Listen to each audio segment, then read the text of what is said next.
महाराज जी, क्या मेरे नाम जब से घर के बाकी लोगों को भी लाभ होता है? पूरा पूरा होता है। परिवार के सब जनों का मंगल शुरू हो जाता है। अगर एक भजन करने वाला हो तो पूरे परिवार का मंगल हो जाता है, पूरे परिवार का मंगल हो जाता है। यहाँ तक कि 21 पीढ़ियां तर जाती हैं, शास्त्रों में वर्णन आया है। तो इससे ज्यादा क्या मंगल हो सकता है? अभी वर्तमान परिवार की तो बात जाने दो, पीछे की हमारी 14 आगे की 7 ये 21 पीढ़ियां तर जाती है। हाँ, तो फिर वर्तमान में हमारे परिवार का मंगल हो। वैसे भी समझ लो, एक आदमी क्राइम करता है, पूरा परिवार झकझोर जाता है, पूरे परिवार का अपमान होता है कि नहीं होता है? कहाँ गया बताओ? वो आदमी कहाँ गया? तुम उसके चाचा लगते हो, तुम्हें तो पता होगा ना। तुम उसके जीजा लगते हो, तुम उसके अब मतलब हर संबंधी हर जगह वहां पुलिस जाएगी और वहां जा करके जांच करेगी, परेशानी पैदा करेगी। एक आदमी ने क्राइम किया, पूरा परिवार दुखी होता है, पूरा मोहल्ला दुखी होता है, पूरे रिश्ते नातेदार दुखी होते हैं। ऐसे ही अगर अगर हम सही चलते हैं तो हमारे गांव वाले भी सुखी होते हैं। तो अगर हम एक धर्म से चलें तो हमारा गांव सुखी, हमारा मोहल्ला सुखी, हमारा परिवार सुखी, उसके ऊपर प्रभाव पड़ता है। और एक आदमी अगर गलत चले तो पूरा गांव दुखी हो जाता है, पूरा मोहल्ला दुखी हो जाता है, पूरा परिवार दुखी हो जाता है, रिश्ते नातेदार दुखी हो जाते हैं। ऐसे हमारे भजन का प्रभाव पूरे परिवार पर पड़ता है। जी। अमन शर्मा जी। सर मेरा मेरा राधे राधे महाराज जी।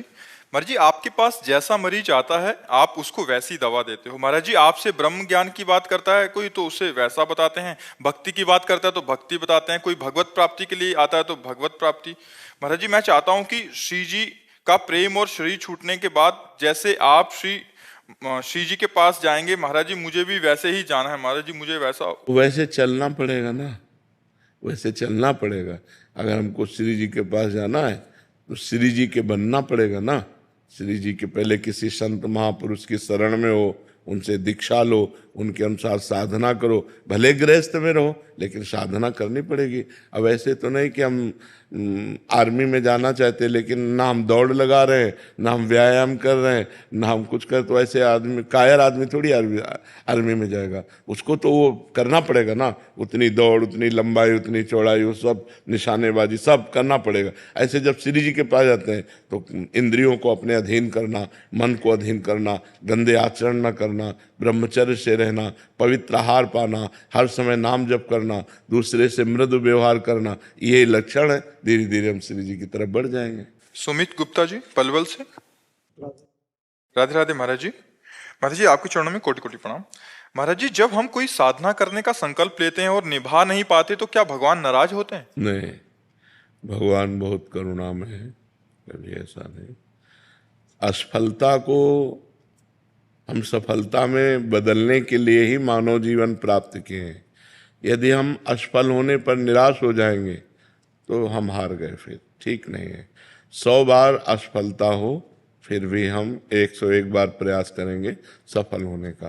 तो हमने जैसे संकल्प लिया कि हम अमुक कार्य करेंगे, नहीं कर पाए तो फिर हम अगला, फिर अगला, फिर अगला, हम कदम बढ़ाते चले जाएं, एक दिन हम कर लेंगे। निराश नहीं होना। भगवान बहुत उदार पिता है, भगवान बहुत उदार पिता है। वो ऐसे विमुख भये निमिषो ना अकृपा जब चितए, तो वैसे जैसे बहुत धनी उदार पिता हो तो छोटी मोटी गलती हो जाए तो ध्यान नहीं देता है, अगर बड़ी गलती हो गई तो अपने पुत्र का ही पक्ष लेता है। ऐसे भगवान अपने भक्त का ही पक्ष लेते हैं। तो अगर हमसे ऐसी त्रुटि हो जाती है कि हम ये करेंगे, हम नहीं कर पाते हैं, तो हमें निराश नहीं होना, हमें फिर प्रयास करना है, फिर प्रयास करना है। तो एक दिन भगवान की कृपा से हम वो कर लेंगे। क्योंकि हम बहुत बार अपने इंद्रिय और मन के कहने से गलत आचरण कर चुके हैं। तो हम जब अच्छा आचरण करने का संकल्प करते हैं तो उनकी जो गंदी आदतें हैं मन और इंद्रियों की, वो हमको जबरदस्ती गंदे मार्ग में ले जाती हैं। और जब हम गंदा कार्य कर लेते हैं तो हम उत्साहहीन हो जाते हैं कि यार अब मेरे से नहीं हो पाएगा, क्योंकि वो सत कार्य है ना, भगवान का कार्य है ना। तो पाप होने पर मन उससे हट जाता है। तो हम फिर पवित्र करें, नाम जप के द्वारा भगवान की कथा सुने, सत्संग सुने, फिर हम उत्साह संपन्न बने और आगे फिर अपने कार्य को करें। भगवान नाराज नहीं होते। गर्वित शर्मा जी। शाम सदाशिव महाराज जी। महाराज जी आपके चरणों में कोटि कोटि प्रणाम। महाराज जी हमारे जीवन की बात कब बनेगी? श्री जी सर्व समर्थ हैं, जब वो अभी बनी देखेंगे हुई तब। है। बिगड़ी क्या है? बिगड़ी हमसे है। भगवान ने तो बिल्कुल सुंदर बना के भेजा, हमें मानव जीवन दिया।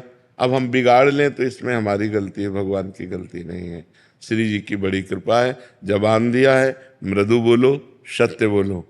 आंख दिया है, अच्छा देखो, सब में भगवान को देखो। हाथ दिया है, दूसरों को परोपकार करो, माता पिता की सेवा करो, खूब धर्म पूर्वक धन कमाओ, पढ़ो लिखो, उन्नति करो। भगवान ने क्या कमी रखी है? हमको परेशानी क्या है? शिकायत क्या है भगवान से? महाराज जी श्री जी हमें देख रही हैं, जब हमारी बात बनेगी, या हम श्री जी को देख लेंगे जब हमारी बात बनेगी? बात तब बनेगी जब आप श्री जी का नाम जप करोगे। देखने सुनने से नहीं। दुर्योधन भी तो देख रहा है भगवान को, क्या बात बनी क्या? भगवान श्री कृष्ण को दुर्योधन ने देखा ना, तो बात बनी क्या? मारा गया। बात बनेगी भगवान का नाम जप करने से। डट के नाम जप करें और श्री जी न्याय लेने, तो आपको श्री जी की प्राप्ति हो जाएगी, आप लेके चलोगे, पक्का, गारंटी। प्रॉमिस। खूब तुम राधा राधा नाम जप करो, ठीक है? हाँ, जब नाम जप करते हैं तो नाम हमारा नौका बन जाता है और वही हमको भव समुद्र से पार कर देता है। हमें चिंता नहीं करनी। कलयुग केवल नाम आधारा, सुमिर सुमिर नर उतरे तारा। आप बिल्कुल चिंता मत। महाराज जी आई लव यू। अब हम अंग्रेजी तो बोलेंगे नहीं, हम यही कहते हैं कि हम सबको प्यार करते हैं, लेकिन हमारा जो प्यार है वो आपके प्यार से अलग प्यार है। हम आपके शरीर से प्यार नहीं करते, हम आपसे कुछ चाह करके प्यार नहीं करते, हम आपको देने के लिए प्यार करते हैं। आपको सुख मिले, आपको भगवत प्राप्ति हो, आप स्वस्थ रहें, आप निरंतर भगवान का भजन करें, अच्छे आचरण वाले बने, तो हम आपसे प्यार करते हैं। ठीक है ना? नितेश पाल जी बरेली से। राधे राधे महाराज जी। राधे राधे महाराज जी। महाराज जी आप अपने जीवन में आध्यात्मिक और संसारिक लक्ष्य को एक साथ कैसे प्राप्त किया जा सकता है? किया जा सकता है। जैसे हम हर फावड़े पे राम राम राधा राधा जपे, क्या हमें फर्क पड़ेगा? हम व्यापार कर रहे हैं, ग्राहक आया, उसमें भगवान का भाव किया और व्यापार का कार्य करने, फिर राधा राधा राधा, कोई परेशानी नहीं। अगर हम पराई स्त्री की तरफ गंदी दृष्टि से देखेंगे, पराये धन की बेईमानी करेंगे और हम गंदे भोजन पाएंगे, तो हमारी दुर्गति हो जाएगी। जैसे शराब पीना, मांस खाना, गंदे आचरण, ये फिर हमारी दुर्गति हो जाएगी। यदि हम पवित्र भोजन पाते हैं, धर्म पूर्वक धन कमाते हैं, भगवान का नाम जप करते हैं, दूसरों को उपकार करते हैं, तो गृहस्थी में रहते हुए भी अध्यात्म की पूर्ति हो जाएगी। कोई परेशानी नहीं है, नहीं? हाँ, कोई नशा मत करो, गंदा भोजन मत करो, हाँ बिल्कुल, और नाम जप करो। नाम जप करते हो यार? काउंटर रखा करो, वैसे उससे ज्यादा बनता है।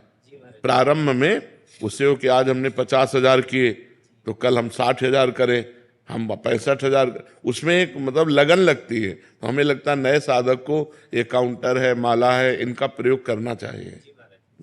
निशा यादव जी। राधे राधे महाराज जी।